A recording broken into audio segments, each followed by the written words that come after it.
తిరుపతి అప్పలాయగుంట శ్రీ ప్రసన్న వెంకటేశ్వర స్వామి బ్రహ్మోత్సవాల్లో 7వ రోజు ఉదయం 8 గంటలకు సూర్యప్రభ వాహనంపై గోవర్ధన గిరిధారుడి అలంకారంలో స్వామివారు కటాక్షించారు.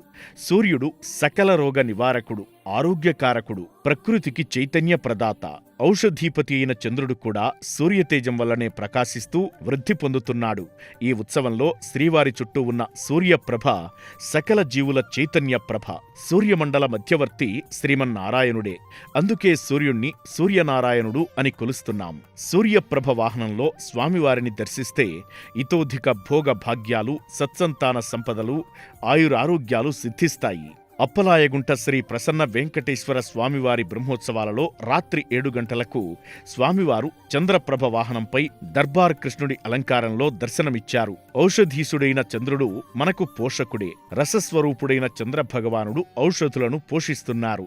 ఆ ఔషధులు లేకపోతే జీవనం లేదు. చంద్రుని వల్ల ఆనందం, చల్లదనం కలుగుతుంది. అందుకే స్వామివారు చంద్రప్రభ వాహనంపై ఆహ్లాదపరుస్తారు. శ్రీ ప్రసన్న వెంకటేశ్వర స్వామివారి బ్రహ్మోత్సవాల్లో రథోత్సవం వైభవంగా జరిగింది. ఉదయం 9 గంటలకు స్వామివారు రథారోహణం చేశారు.